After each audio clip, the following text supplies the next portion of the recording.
Hello, everybody. Here is an explanation of how to do your tessellation project. So the first thing that you are going to do is you are going to take your tiny index card square, and once you decide what you want your design to look like, you're going to cut it out of your square.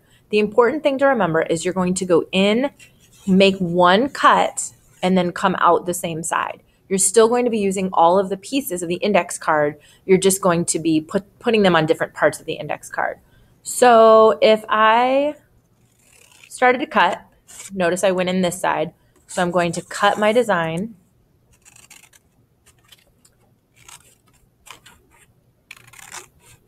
And then I'm going to make sure that I'm coming out the same side of my index card. So you can see I'm using all of the pieces. I only made one cut and I entered and exited from the same side.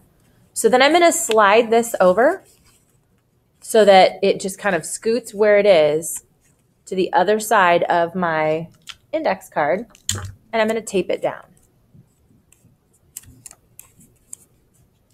I'm going to tape it on both sides. This one has kind of a small piece attaching it, so it's going to be a little bit weak, so I'm going to have to be careful when I trace it. Now you can see there's a little bit of Scotch tape here.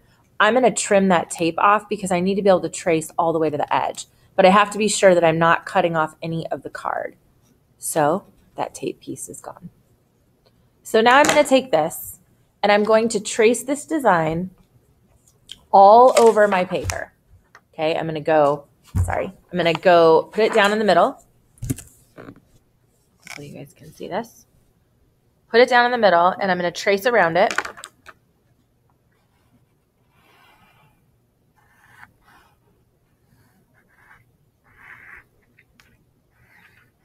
And then once I trace it, I'm going to pick it up and I'm going to move the design so that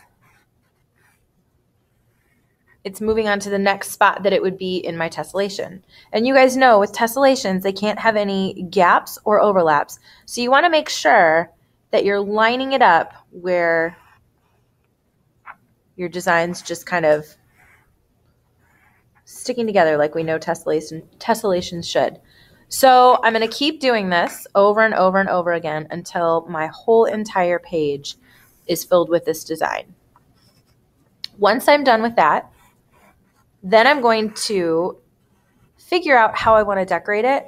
If I were to finish this one, this kind of looks like a ring pop to me. So I might make this kind of look like a ring pop. And then underneath it, I might go into the next picture and kind of add that the little ring that's down below on a ring pop.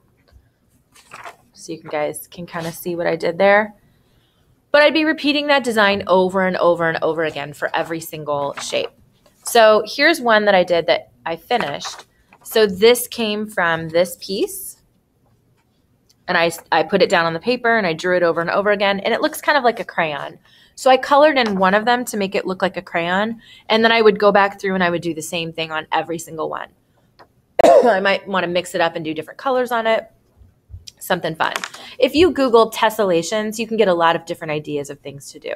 But remember, when you cut, you go in and out the same side of your index card, scoot your piece over, tape it down, draw it over and over again on your paper, and then you go back and color it in.